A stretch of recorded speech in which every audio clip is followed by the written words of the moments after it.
The conclusion to the Skywalker Saga is here.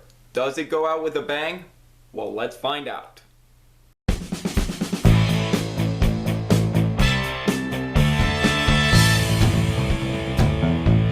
Star Wars Episode 9, The Rise of Skywalker, it's finally here.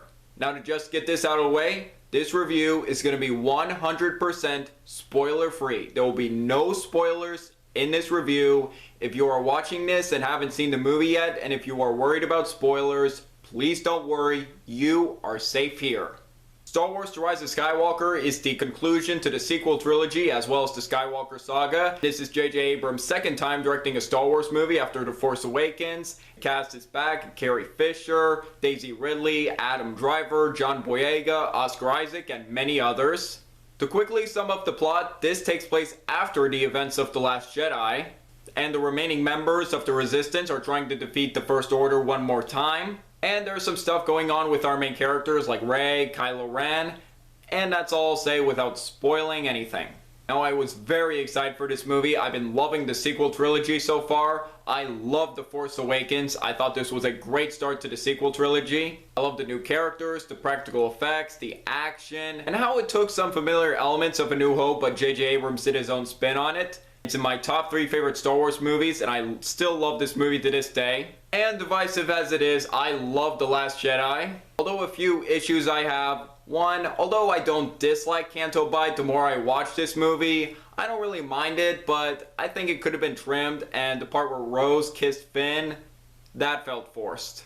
But I love the stuff between Rey, Kylo Ren, and Luke Skywalker, and how Rian Johnson wasn't afraid to take risks.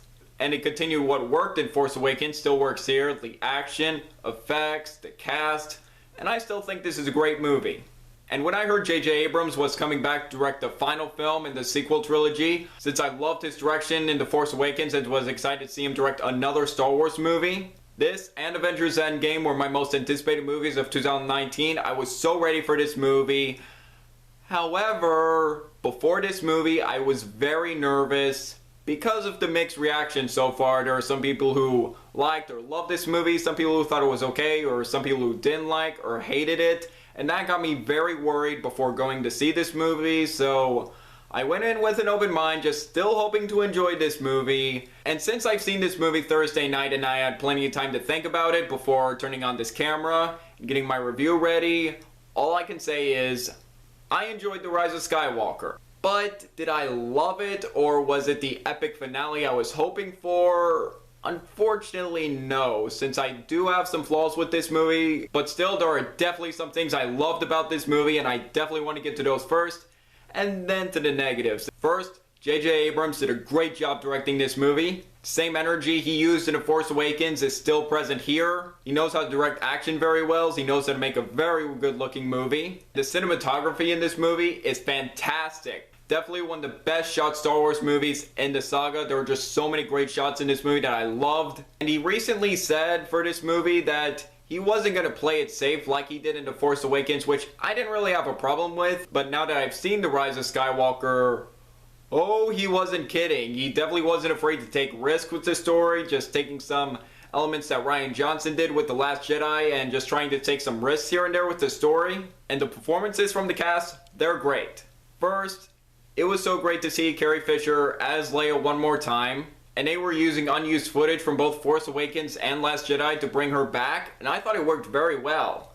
And honestly, if I never knew that Carrie Fisher has passed away, and that they were using unused footage from previous movies, I wouldn't have noticed it. It looked real, it looked like she was really there, and I thought it was well done. But the two standout performances from this sequel trilogy, Daisy Ridley and Adam Driver. Daisy Ridley is again fantastic as Rey. She definitely continues to do a great job in the emotional scenes and the physicality of the role, and I think she's a perfect choice for this character. And Adam Driver as Kylo Ren continues to be amazing. This confirms that Kylo Ren is easily my favorite part of the sequel trilogy. Just how interesting he is with his conflict. Every scene with Kylo Ren, I loved, and Adam Driver is just fantastic in this movie. As well as John Boyega, he's still great as Finn. Oscar Isaac is really good as Poe Dameron. And there are still some exciting action scenes in this movie along with fantastic visual effects. especially my favorite action scene in this movie being a lightsaber duel between Rey and Kylo Ren that you have been seeing in the trailers here and there, but when I saw that scene, I wasn't disappointed. I really liked that lightsaber fight. And this is John Williams' final time composing a musical score for a Star Wars movie, and since this is going to be the final Star Wars film he's going to compose a musical score for, it was a pretty good one to go out on, and I'm thinking about listening to a few tracks after I record this review. And the emotional moments, they're definitely present here. There are just so many emotional scenes that definitely hit me hard. As a Star Wars fan, I was satisfied to see, and there were some moments where I wanted to cheer, but I couldn't. There were some scenes that made me feel emotional, and some scenes that made me excited at the same time. There are some scenes in this movie where this movie definitely delivers, but sadly, I do have some flaws with this movie. I will get to those right now. First, my biggest problem with The Rise of Skywalker is this movie felt very rushed at the beginning. It was just going at a fast pace. While luckily I wasn't really bored throughout this movie or wanting to check my phone, and I was interested to see where things are going, but at the beginning it just got off to a really fast pace where it was like, okay, just slow down, take your time, just need to process everything. It was a bit difficult to process everything at first because this movie was just going by so fast and it hit the ground running already.